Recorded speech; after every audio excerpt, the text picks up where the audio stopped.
শিরকের বিষয়টা বোঝানো বড় কঠিন। আমাদের দেশে একটা পার্লামেন্ট আছে, একটা সংসদ আছে, এরা আইন করে।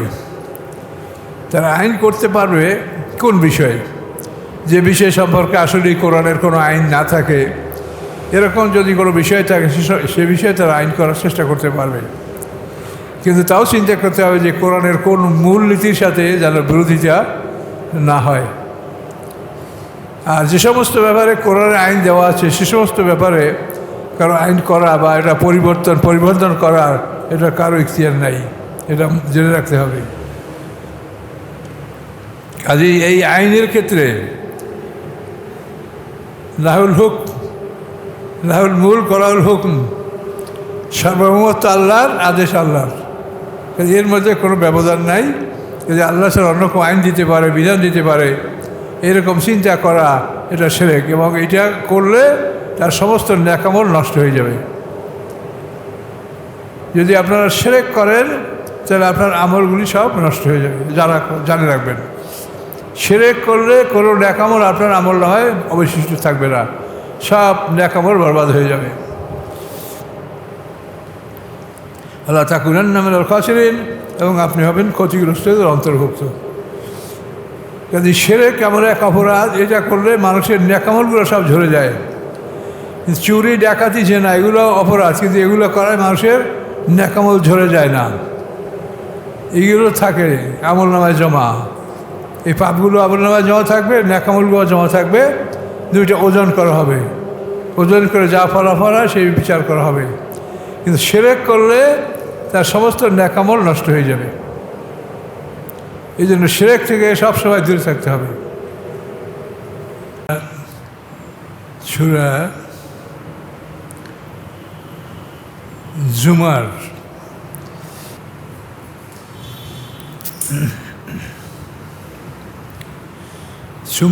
সূরা জুমারের 48 নম্বর আয়াত থেকে আমরা এখন আলোচনা শুরু করব ইনশাআল্লাহ। আউযু বিল্লাহি মিনাশ শাইতানির রাজীম, বিসমিল্লাহির রহমানির রহিম। ফাইজা মাসাল ইনসানা দুররুন দাআনা সুম্মা ইযা ক্বাব্বালনাহু নি'মাতাম মিন্না ক্বালা ইন্নামা উতিতু আলা ইলমিন বাল হিয়া ফিতনাতুন ওয়ালাকিন্না আকসারহুম লা ইয়ালামুন। আল্লাহ রাব্বুল আলামিন বলেন, ফাইজা মাসাল ইনসানা দুররুন, মানুষের কাছে যখন কোনো ক্ষতি এসে উপস্থিত হয়, কোনো বিপদ আপদ আসে, দুর্যোগ আসে, দানা, তখন সে আমাকে ডাকে। সুম্মে যা ক্বাব্বালনাহু নি'মাতাম মিন্না, অথবা যখন আমি আমার পক্ষ থেকে তাকে নিয়ামত দান করি, ক্বালা, জ্ঞানের কারণ এটা লাভ করেছি, আমার জ্ঞানের মাধ্যমে এটা আমি অর্জন করেছি। বালিয়া ফিতনা, আল্লাহ বলেন যে না, এটা তুমি জ্ঞান দ্বারা অর্জন করো নাই, এটা তোমার জন্য একটা পরীক্ষা। ওয়ালাকিন্না আকসারহুম লা ইয়ালামুন, কিন্তু অধিকাংশ মানুষ তা জানে না। বিপদ আসলে তখন আল্লাহর কাছে রোজারি, দোয়া, দুরূদ। বিপদ গেলে আমার এই কাজে, এই কাজে, এই কৌশলে, এই বুদ্ধিতে, এই কাজে এটা ফয়সালা হয়েছে, তখন আল্লাহর রহমতের বা আল্লাহর যে কৃতজ্ঞতা এটা আর স্মরণ রাখে না।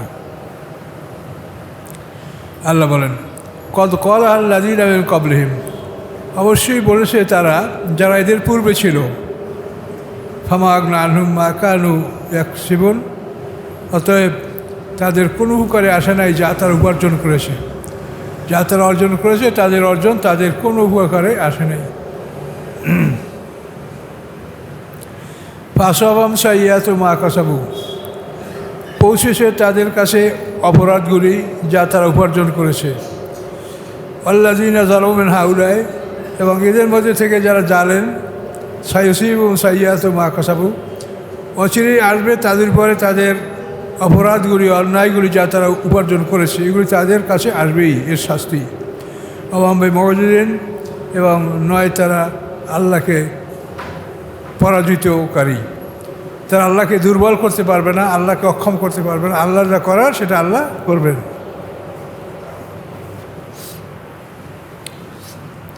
আওয়ালাম ইয়ালামু আন্নাল্লাহ ইয়াবসুতু রিজকা লিমান ইয়াশাউ ওয়া ইয়াকদির, তারা কি জানে না নিশ্চয়ই আল্লাহ তাআলা যিনি বিস্তার করে দেন জীবিকা যাকে তিনি ইচ্ছা করেন, ওয়া ইয়াকদির, এবং যার জন্য ইচ্ছা তিনি এই জীবিকা সংকীর্ণ করে দেন।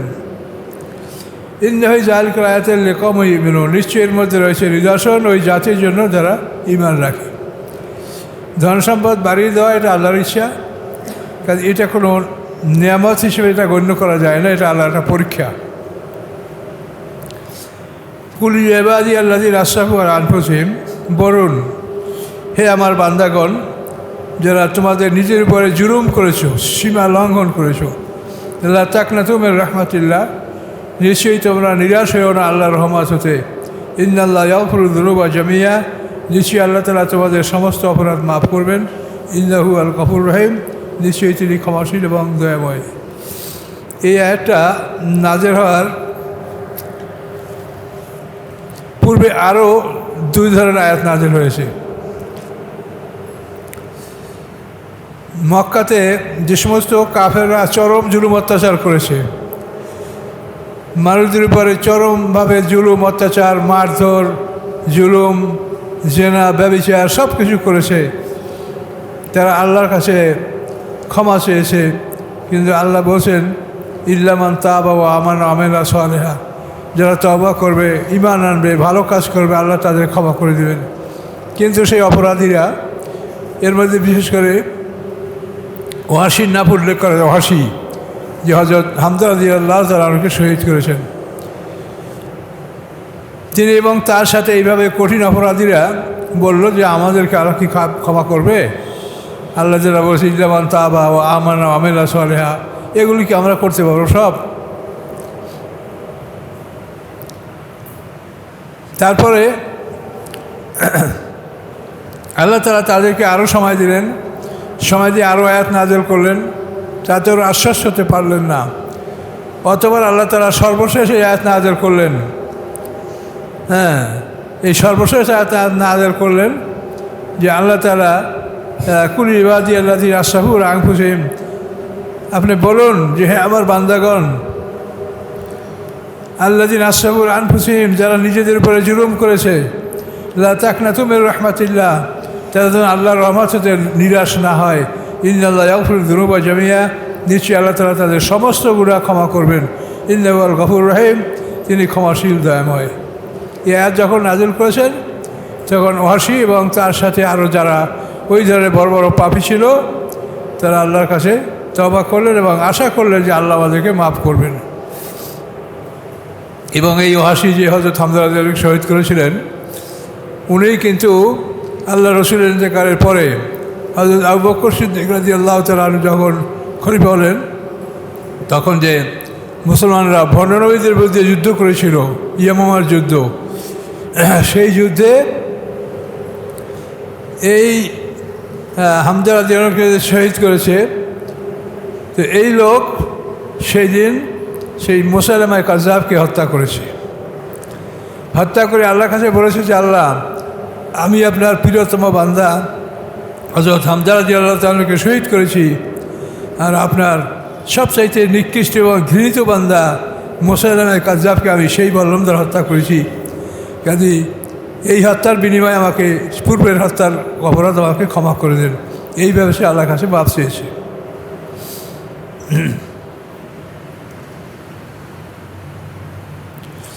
ও আনিবু ইলা রাব্বিকুম, তোমরা তোমাদের রবের দিকে রুজু হও, প্রত্যাবর্তন করো। ও আসলিমু লাহু, এবং তার প্রতি তোমরা আত্মসমর্পণ করো। মিন ক্বাবলি আইয়াতিয়াকুমুল আযাব, তোমাদের কাছে শাস্তি এসে যাওয়ার আগে। সুম্মা লা তুনসারুন, শাস্তি যদি এসেই যায় তাহলে তোমরা আর সাহায্য প্রাপ্ত হবে না। ওয়াত্তাবিউ আহসানা মা উনজিলা ইলাইকুম মির রাব্বিকুম, স্মরণ করো উত্তম বস্তুগুলি যা নাযিল হয়েছে তোমাদের উপরে তোমাদের রবের পক্ষ থেকে। মিন ক্বাবলি আইয়াতিয়াকুমুল আযাব, তোমাদের কাছে এসে যাওয়ার পূর্বে ওই শাস্তি বাগদাতান হঠাৎ করে। ওয়া আনতুম লা তাশউরুন, আর হঠাৎ করে শাস্তি এসে গেলে তা তোমরা খবর রাখতে পারবে না যে এই শাস্তি কখন এসেছে, কীভাবে এসেছে, এভাবে এসে যাবে, তোমরা তা অনুভব করতে পারবে না। এখানে আল্লাহ তাআলা বুঝিয়েছেন যে একটা মানুষ তওবা করার আগে সে যত বড় অপরাধী করে থাকুক সমস্ত অপরাধ আল্লাহ ক্ষমা করে দেবেন যদি সে তওবা করে এবং ইসলামের মধ্যে ফিরে আসে, তার পিছনের সমস্ত গুনাহ আল্লাহ মাফ করবেন। ইসলাম গ্রহণ করার পরে যদি আবার সে অপরাধ করে সেগুলি কিন্তু তার আমলনামে আবার লিপিবদ্ধ করা হবে। কিন্তু ইসলামের আগে যত অপরাধ, সে যত বড় অপরাধ হোক, সে অপরাধ করেছে, ইসলাম গ্রহণ করেছে, তওবা করেছে, আল্লাহ তাআলা সব মাফ করে দেবেন।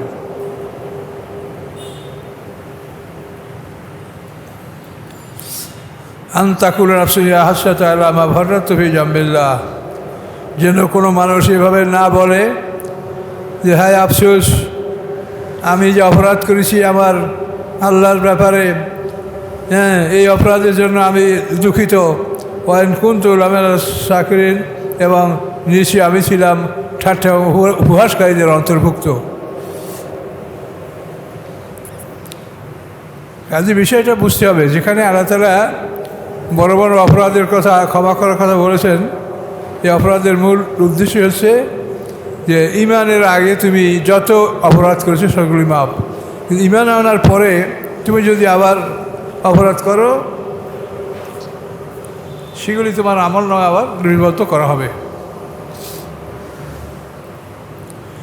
আও তাকুল আল্লাহ হাদানি লা কুনতু মিনাল মুত্তাকিন, অথবা তোমরা যেন এই কথা না বলো যে আল্লাহ যদি আমাকে হেদায়েত দান করতেন তা আমি মুত্তাকিনদের অন্তর্ভুক্ত হতাম। আও তাকুলা, অথবা তুমি একথাও যেন না বলো হিনা তারা আযাবা, যখন তুমি শাস্তি দেখবে, লাউ আন্না লি কাররাতান, যদি আমার জন্য হতো পুনরায় ফিরে যাওয়ার ব্যবস্থা, আমাকে যদি এখান থেকে আবার পুনরায় দুনিয়ায় ফিরিয়ে নেওয়া হতো, আকুনা মিনাল মুহসিনিন, আমি নেককারদের অন্তর্ভুক্ত হতাম। এরকম আফসোস যেন তোমাদের করতে না হয়, এই জন্য তোমাদেরকে আগেভাগে আমি বলে দিয়েছি। বালাকাত জাত আয়াতি, আল্লাহ বলেন হ্যাঁ অবশ্যই এসেছে তোমার কাছে আমার আয়াতগুলি, ফাকাত জাবতা বেহা, তুমি আয়াতগুলিকে অস্বীকার করেছো, ওয়াস্তাকবারতা, এবং তুমি অহংকার করেছো, অকুন তোমরা কাফেরের, এবং তুমি ছিলে কাফেরদের অন্তর্ভুক্ত। ওয়াউমাল কিয়ামতে তারাল্লাযিনা কাযাবু আল্লা উজুহুম মুসওয়াদ্দা, ওয়াউমাল কিয়ামা, এবং কিয়ামতের দিন তারাল্লাযিনা কাযাবু আলা উজুহিম মুসওয়াদ্দা, দেখবে কাফেররা তাদের চেহারার উপরে কালো চিহ্ন, অপরাধের জন্য তাদের চেহারা রং কালো রং ধারণ করবে, এভাবে তারা কিয়ামতের দিন অপরাধের কারণে তাদের চেহারা কালো রং ভীষণ দেখতে পাবে। আলাইসা ফি জাহান্নাম মাসাওয়াল লিল মুতাকাব্বিরিন, আল্লাহ বলেন জাহান্নাম কি অহংকারকারী তাকাব্বরকারীদের জন্য কি জাহান্নাম ঠিকানা নয়? অবশ্যই তাদের ঠিকানা এই জাহান্নামে, অপরাধীদের অহংকারীদের তাদের ঠিকানা জাহান্নাম। ওয়ায়ুনাজ্জিল্লাহুল্লাযীনা ইত্তাকাউ বিমাফাযাতিহিম, এবং মুক্তি দেবেন আল্লাহ তাআলা তাদেরকে যারা ভয় করেছে, বিমাফাযাতিহিম, তাদের জয়যুক্ততার মাধ্যমে। লা ইয়ামাসসুহু, কোনো ক্ষতি তাদেরকে স্পর্শ করবে না, ওয়ালাহুম ইয়াহজানুন, এবং তারা দুশ্চিন্তাও করবে না। এটা আল্লাহ ঘোষণা করে দিয়েছেন তাদের জন্য।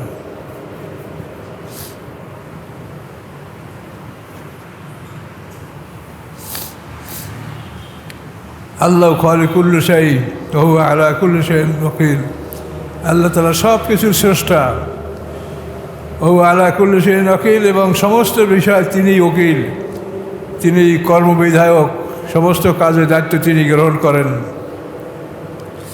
লাহু মাকালিদুস সামাওয়াতি ওয়াল আরদ, আকাশ পৃথিবীর সমস্ত চাবিকাঠি এর মালিক একমাত্র আল্লাহ। আকাশ পৃথিবীর চাবিকাঠি, যে কোনো জায়গার যে অবরুদ্ধ অবস্থা, সংরক্ষিত অবস্থা, সব কিছুর চাবিকাঠি আল্লাহর হাতে। আল্লাযীনা কাফারু বিআয়াতিল্লাহ, যারা আল্লাহর আয়াতগুলিকে অস্বীকার করে, উলাইকা হুমুল খাসিরুন, তারা ক্ষতিগ্রস্তদের অন্তর্ভুক্ত হবে। কোল, আপনি বলুন, আবা গায়রাল্লাহি তা'মুরুনি আ'বুদু আইয়ুহাল জাহিলুন, তোমরা কি আদেশ করো আমাদেরকে যে হে জাহেল, হ্যাঁ, যে তোমাদের আমরা ইবাদত করব? কুল, আপনি বলেন, আফা গায়রিল্লাহ তা'বুদুন আ'বুদু আইয়ুহা জাহিলুন, হে জাহেল, তোমাদের আদেশ অনুসারে আমরা কি আল্লাহ ছাড়া অন্য কারো ইবাদত করব? এটা কি সম্ভব? কখনোই যেন আমরা না করি। ওয়ালাকাদ উহিয়া ইলাইকা ওয়া ইলাল্লাযিনা মিন ক্বাবলিক, অথচ ওহী করা হয়েছে আপনার প্রতি, ওয়া ইলাল্লাযিনা মিন ক্বাবলিক, এবং আপনার পূর্বে যা ছিল তাদের কাছে ওহী করা হয়েছে, লাইন আশরাকতা লায়াহবাতান্না আমালুক, যদি শিরক করেন তাহলে সমস্ত আমল আপনার নষ্ট হয়ে যাবে, ওয়ালা তাকুনান্না মিনাল খাসিরিন, এবং আপনি ক্ষতিগ্রস্তদের অন্তর্ভুক্ত হয়ে যাবেন। এখানে একটা বিরাট মৌলিক কথা আল্লাহ বলেছেন, যে আল্লাহ বলেছেন ওয়ালাকাদ উহিয়া ইলাইকা ওয়া ইলাল্লাযিনা মিন ক্বাবলিক, আপনার কাছে মুহাম্মদ সাল্লাল্লাহু আলাইহি ওহী করা হয়েছে এবং আপনার আগে যারা নবী রাসূল ছিল তাদের কাছে ওহী করা হয়েছে। কি ওহী করা হয়েছে? লাইন আশরাকতা লায়াহবাতান্না আমালুক, যদি আপনারা শিরক করেন তাহলে আপনার আমলগুলি সব নষ্ট হয়ে যাবে। যারা জানে রাখবেন, শিরক করলে কোনো নেক আমল আপনার আমল নয় অবশিষ্ট থাকবে না, সব নেক আমল বরবাদ হয়ে যাবে। ওয়ালা তাকুনান্না মিনাল খাসিরিন, এবং আপনি হবেন ক্ষতিগ্রস্তদের অন্তর্ভুক্ত। যদি শিরক এমন এক অপরাধ, এটা করলে মানুষের নেক আমলগুলো সব ঝরে যায়। চুরি, ডাকাতি, জেনা এগুলো অপরাধ, কিন্তু এগুলো করায় মানুষের নেক আমল ঝরে যায় না, এগুলো থাকে আমল নামায় জমা। এই পাপগুলো আমল নামায় জমা থাকবে, নেক আমলগুলো জমা থাকবে, দুইটা ওজন করা হবে, ওজন করে যা ফলাফল হয় সেই বিচার করা হবে। কিন্তু শিরক করলে তার সমস্ত নেক আমল নষ্ট হয়ে যাবে। এই জন্য শিরক থেকে সবসময় দূরে থাকতে হবে। শিরকের বিষয়টা বোঝানো বড় কঠিন। আমাদের দেশে একটা পার্লামেন্ট আছে, একটা সংসদ আছে, এরা আইন করে। তারা আইন করতে পারবে কোন বিষয়ে? যে বিষয় সম্পর্কে আসলে কোরআনের কোনো আইন না থাকে, এরকম যদি কোনো বিষয় থাকে সে বিষয়ে তারা আইন করার চেষ্টা করতে পারবে। কিন্তু তাও চিন্তা করতে হবে যে কোরআনের কোন মূল নীতির সাথে যেন বিরোধিতা না হয়। আর যে সমস্ত ব্যাপারে কোরআনের আইন দেওয়া আছে সে সমস্ত ব্যাপারে কারো আইন করা বা এটা পরিবর্তন করার এটা কারো ইখতিয়ার নাই, এটা জেনে রাখতে হবে। কাজেই এই আইনের ক্ষেত্রে লাহুল মুলক ওয়া লাহুল হুকম, সার্বভৌমত্ব আল্লাহর, আদেশ আল্লাহর, এর মধ্যে কোনো ব্যবধান নাই। যদি আল্লাহ ছাড়া অন্য কোনো আইন দিতে পারে, বিধান দিতে পারে, এরকম চিন্তা করা এটা শিরক, এবং এটা করলে তার সমস্ত নেক আমল নষ্ট হয়ে যাবে।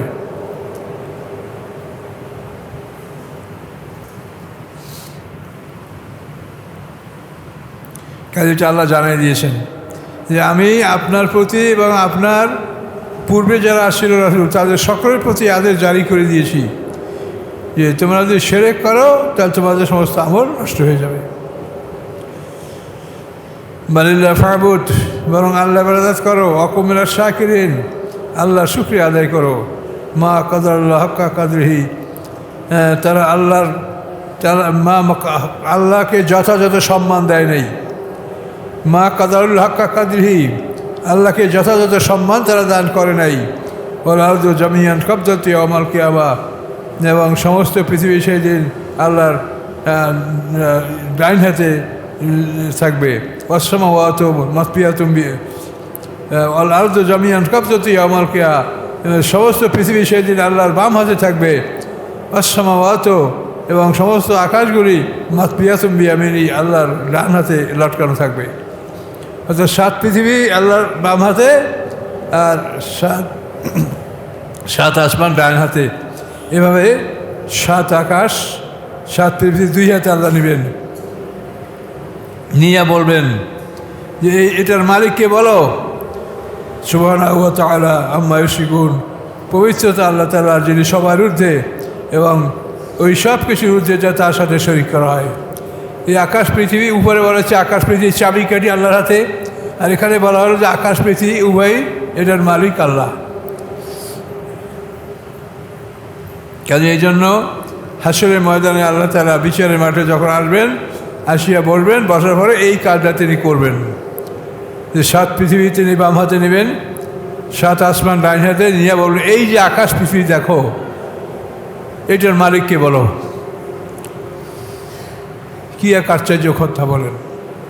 আকাশ পৃথিবী আল্লাহ তাআলা 2 হাতে নিয়ে বলবেন যে এই আকাশ, এই পৃথিবী, এই 7 আসমান, এই 7 জমিন, বলো এটার মালিককে, লিমানিল মুলক, এটার মালিককে বলো।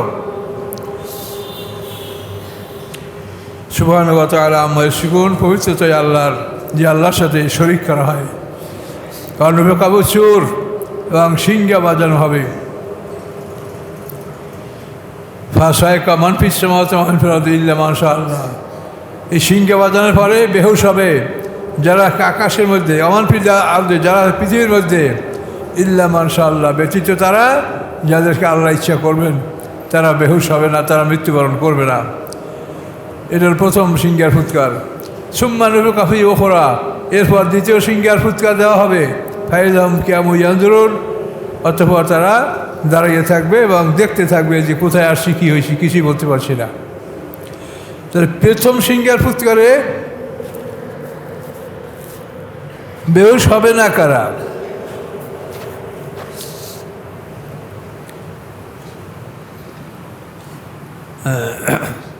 প্রথম সিংহার ফুৎকারে সমস্ত মানুষ মারা যাবে, জিন জাতি মারা যাবে, ফেরেশতারা, সাধারণ ফেরেশতারা, তারাও মারা যাবে। মারা যাবে না কারা? সিংহার ফুৎকার 40 বছর শেষ হয়ে যাবে। তো আল্লাহ তাআলা জান কওয়াজের ফেরেশতা মালাকুল মউত, তাকে আল্লাহ জিজ্ঞাসা করে, যাই কে কে আছে বলো, কে কে আছে বলো। তখন বলবেন, আল্লাহ আপনি তো সব জানেন, আমরা প্রধান 4 ফেরেশতা আছি, জিবরাইল, মিকাইল, ইসরাফিল, আজরাইল, এই আমরা 4 ফেরেশতা আছি, আর আপনার আরও বহনকারী 4 জন ফেরেশতা আছে। এই 8 জন ছাড়া সবাই বেহুশ হয়েছে, মারা গেছে। তখন আল্লাহ তাআলা এই মালাকুল মউত ফেরেশতা তাকে লক্ষ্য করে বলবেন যে এবার আমি তোমাদেরকে জীবিত রাখবো না, তুমি এই ইসরাফিল কই, সিংহা ফুৎকার নিয়ে ইসরাফিলের সিংহাটা তুমি আমার আরশিবার রাখো, রাখিয়া তুমি মৃত্যুবরণ করো। ইসরাফিল এভাবে মৃত্যুবরণ করবে। এরপরে মিকাইলকে বলা হবে, তিনি মৃত্যুবরণ করবেন। এরপরে আজরাইল বা মালাকুল মউতকে বলা হবে, তিনি মৃত্যুবরণ করবেন। তারপর একমাত্র জিবরিল আমিন, সর্বশ্রেষ্ঠ ফেরেশতা, তার সম্বন্ধে বলা হবে, তিনি বলবেন যে আল্লাহ আমি এখন মৃত্যুবরণ করব। তিনি আল্লাহর আরশের সামনে তার 600 পাখা এই নিয়ে আসে আরশের সামনে ধুক ধুক করে তার প্রাণটা বের হবে। এইভাবে প্রথমে তো তার আল্লাহর আরশ বহনকারী 4 ফেরেশতা মৃত্যুবরণ করবে, এবং দ্বিতীয় দফায় এই 4 জন ফেরেশতা, 8 জন, এই 8 জন ফেরেশতা সব মারা যাবে। তবে আরশ বহনকারী ফেরেশতা 4 জন কি না, এটা সম্বন্ধে আমাদের কোরআনে যেটা আমরা পাই তাতে বলা আছে, ওই আহমেলু আরশা রাব্বিকা ফাওকাহুম ইয়াওমাইযিন সামানিয়া, যে হাসরের ময়দানে আল্লাহর আরশ বহন করবে 8 জন ফেরেশতা। তাই অনেক তাফসীর কারকে বলেন, যেহেতু হাসরের ময়দানে আল্লাহর আরশকে মাঠে নেওয়া হবে, এই জন্য 8 জন ফেরেশতা বহন করবে, এবং স্বাভাবিক অবস্থায় এই আরশকে 4 জন ফেরেশতা বহন করে, আল্লাহ ভালো জানে। কিন্তু কোরআনে বলা আছে যে সেই দিন আল্লাহর ফেরেশতা 8 জন ফেরেশতা আল্লাহর আরশকে বহন করবে। তো এভাবে সবই মারা যাবে। সব মারা যাওয়ার পরে বাকি একমাত্র আল্লাহ, ওয়াইয়াবকা কুল্লু মান আলাইহা ফান, এই আকাশ পৃথিবীর যারা আছে সবাই ধ্বংস হয়ে যাবে। ওয়াইয়াবকা ওয়াজহু রাব্বিকা যুল জালালি ওয়াল ইকরাম, একমাত্র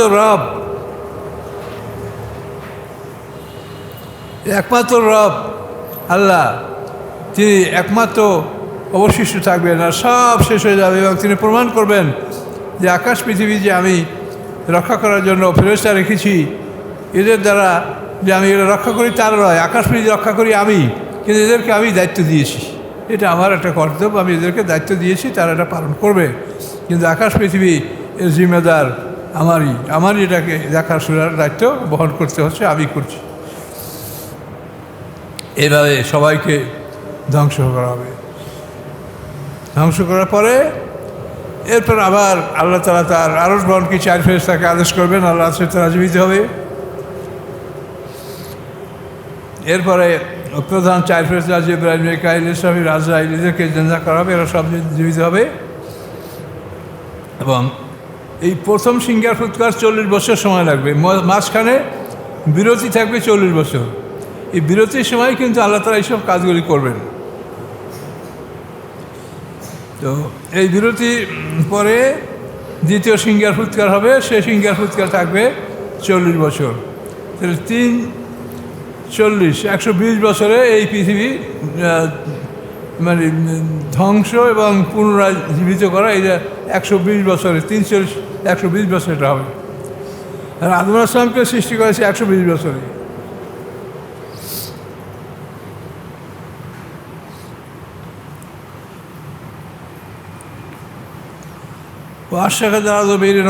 এবং আল্লাহ যখন এই কিয়ামতের দৃশ্য উপস্থাপন করবেন, তখন আল্লাহর নূরের আলোকে সমস্ত পৃথিবী, আকাশ পৃথিবী আলোকিত হবে, কোনো সূর্য থাকবে না।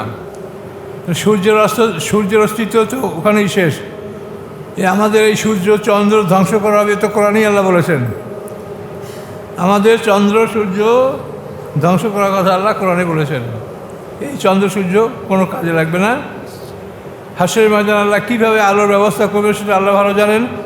তবে কোরআন এটা বলা আছে, ও আশরাকাতিল আরদু বিনূরি রাব্বিহা, আল্লাহ নূরের আলোকে হাসরের ময়দান আলোকিত হবে।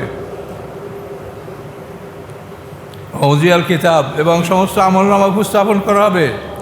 জিয়া বিন নবীনা শুহাদা, নিয়ে আসা হবে সমস্ত নবীদেরকে এবং সমস্ত সাক্ষীগণকে। নবীদের মধ্যেই সবাই সাক্ষী হবে। কুজিয়া বাইনহুম বিল হক, এবং বিচার করা তাদের মধ্যে ন্যায় সঙ্গতভাবে, হোম লা ইউযলামুন, তাদের উপরে বিন্দুমাত্র জুলুম করা হবে না। ওয়াউফিয়াত কুল্লু নাফসিন মা আমালাত, এবং পুরোপুরি বিনিময় দেওয়া হবে প্রত্যেকটা মানুষকে যা সে আমল করেছে। ও আ'লামু বিমা ইয়াফআলুন, এবং আল্লাহ ভালো জানেন যা তারা দুনিয়াতে করতেছিল। তাহলে কিয়ামতের দৃশ্যটা এখানে আল্লাহ তাআলা পুরোপুরি তুলে ধরেছেন।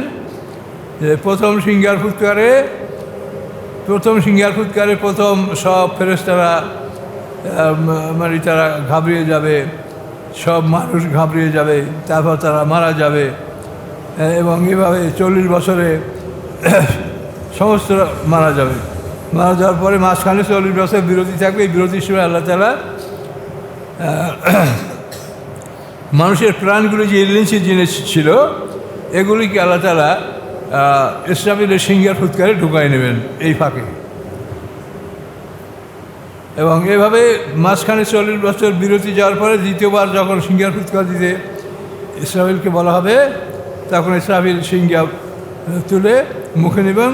এবং এবার এই সিংহার ভিতর থেকে সমস্ত মানুষের প্রাণগুলি বের হয়ে তাদের যে প্রথম সিংহার ফুৎকারে তাদের যে দেহটা তৈরি হয়েছিল, ওই দেহের মধ্যে এবার দ্বিতীয় সিংহার ফুৎকারে সব প্রাণগুলি ঢুকবে, নফস এবং রূহ এটা ঢুকবে। ঢোকার পরে এরা একটা মাটির স্তরে পরিণত হবে সব। তো প্রথম সিংহার ফুৎকারে কী কী কাজ হবে? প্রথমে ধ্বংস, বেহুর ধ্বংস, তারপর চূর্ণ বিচূর্ণ হওয়া, তারপর বিভিন্ন দেহগুলি যারা সারা পৃথিবীর আনাচে রয়েছে তাদেরকে একত্রিত করা। এবং যেসব দেহগুলো শরীর ছিল, এই শরীর দেহগুলি পৃথক ছিল, এগুলিকে একত্রিত করা, এগুলি হবে সব।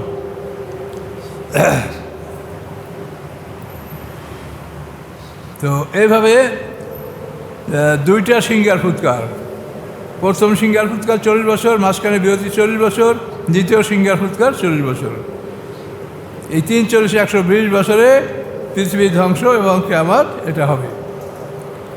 ওয়াউফিয়াত কুল্লু নাফসিন মা আমালাত, এবং প্রত্যেকটা মানুষকে দেওয়া হবে যা সে করেছে। হু আ'লামু বিমা ইয়াফআলুন, এবং সে জানে, আল্লাহ তাআলা ভালো জানেন যে তারা দুনিয়াতে কী করতেছিল।